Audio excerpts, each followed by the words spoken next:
Hi everyone, it's Jessica, and this is the 7th edition of 10 Days of Truth in honor of Mental Health Awareness Month. I was supposed to record a video yesterday, and I did not, and I don't really want to be recording a video right now, but I thought that it was important for me to hit the record button anyway, and at least share with all of you why I didn't want to make videos in the past couple of days, and why it seems to be becoming a lot harder. So the way I'm going to do that is, I guess there are a couple of questions that I've been asking myself, and so I thought I would kind of just process a little bit out loud why, why that is the case, and just kind of share some of my thinking in terms of those questions. So the first one would be, why has it become so hard to share and to record and to put these things out there the past few days? Because I feel like last weekend when I started this, I had a lot of momentum and I was feeling, I actually wasn't giving it too much thought in terms of, being nervous about putting them out there. It was really more, I was invested in the sort of creative process of, thinking about what I wanted to record, what I wanted to say, how I wanted to sort of, create this series for the remainder of the month. And so I wasn't really thinking about, some of the concerns or worries that I seem to be having now and that I've sort of developed over the course of the week as I've been putting these videos out. And, I'm not quite sure still why that is. I don't know if some of it is because of sharing these videos, and maybe, maybe now that I'm talking and processing and just kind of digging in with all of these issues, it's a little bit hard to, it's sort of like bringing to light for me some things that are kind of difficult. And so then creates this vulnerability even more of like, oh my gosh, I'm putting all this out on the internet. Why am I doing that? So I do think there's a piece of vulnerability there. But I also think that there's sort of this fear of judgment. And, I think that sometimes I worry about how I will come across. I do sometimes think about, well, if this is the first thing that somebody sees from me, what will they think about me? And, who will they think I am? Because I do work really hard to not live my life based on what others might think of me. But at the same time, I'm constantly thinking about what others will think about me in a sense of like, I'm always thinking about what my impact is on others. And sometimes, first impressions are big. And so I think that there are times where I worry that somebody's going to come across one of these videos or a tweet that I share, or, a blog post, and that will be their first impression of me. And I worry sometimes that not that it won't be a good impression of me, but just I know that that's not the whole me. There's so many facets of who I am, and there's so much that makes me me. That my mental illness and the struggles that I have, or the times where I share things that are challenges that I have. That's just a small portion of who I am. But sometimes I even think about like, well, what if a prospective employer were, looking me up and they were to come across this series of videos or those blog posts or tweets or things, would that impact how they think of me? And ultimately, would that impact whether they wanted to hire me or not? Because I think that's one of the things that I've always struggled with the most, is that I don't want people to think differently of me when they know some of these challenges that I have with mental illness. And I think that this goes back to what I've been talking about in other videos about the stigma around mental health, and how it's something that we don't, if somebody had a very obvious physical illness that they were dealing with or fighting, it's a lot easier for us to understand that and to sympathize with people and to want to support them and help them, and we kind of know how to reach out to that person and say, hey, you're struggling, how can I help you? But when it comes to mental illness, I think that we tend to be at a loss, and a lot of times, it's something that you can hide. And I know that I have learned to be pretty good at hiding it. I don't know how good. I mean, it depends on the perspective of other people, but I'm guessing that there are quite a few people who, personally and professionally, if they were to see this series of videos, for example, they would be pretty surprised.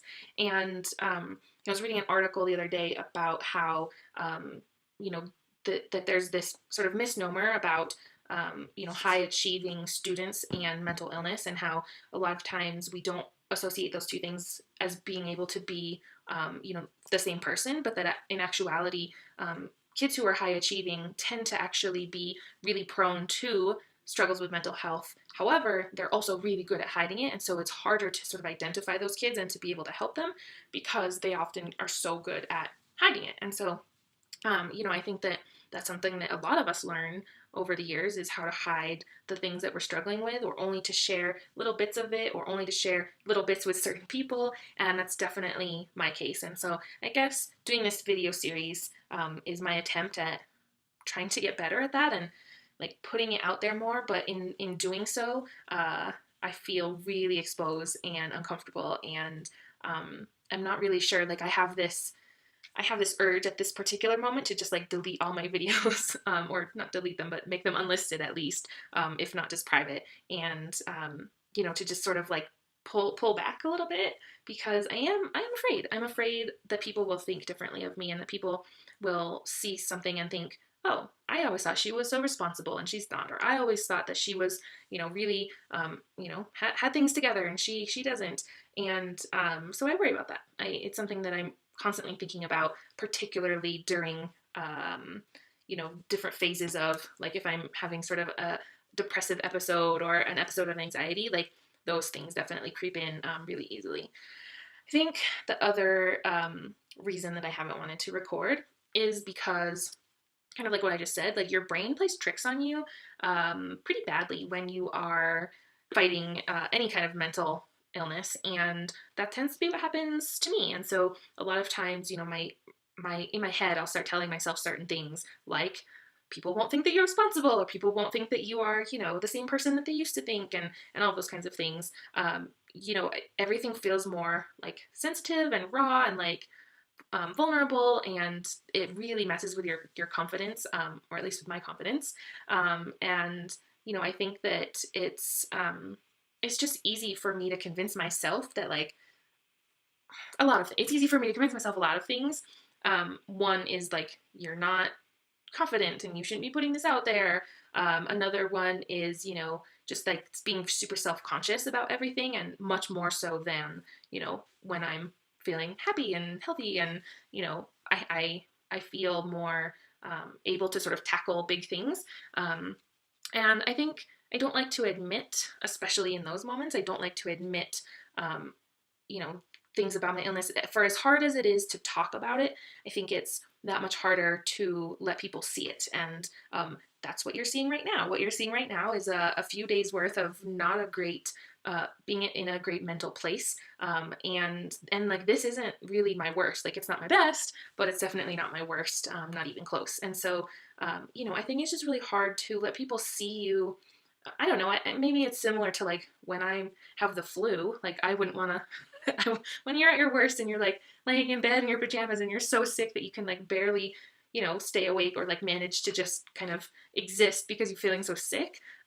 You don't really probably want a lot of people to see you in that state. There are probably very few people who you feel comfortable enough with who you would let see you, sort of at your physical worst, or your worst health wise. And so I guess in a lot of ways it's very similar to that, because I do feel like I'm not my best, and I don't want to put that out there just sort of on display for people to see.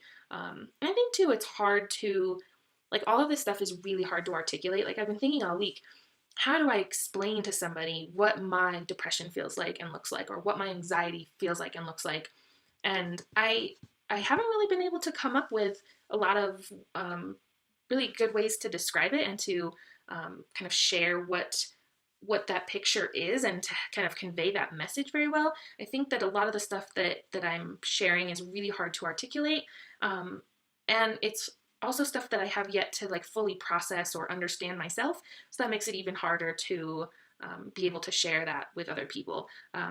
But I also think that by doing this and by doing these videos, I'm learning a lot, and I'll be able to look back and like think about the things that I've learned, and dig into some of them a little bit more, and probably will I'll also be able to better understand, or have processed a little bit farther into some of the stuff that I've talked about. So I guess it's one of those things where it's like, every part of my being is telling me, abort, abort, stop doing these videos, stop talking to the camera about this stuff, like, it's a bad idea, you shouldn't do it. And every part of my brain is saying like, nope, not a good idea, you should delete these videos, you should take them down, you should stop rambling about nothingness to the camera. Like, nobody wants any of that out there, it's unnecessary. And even though there's all of that going on, there's like this other part of me that's saying, I don't know why yet, but this is important and you need to do it. So that's what I'm doing.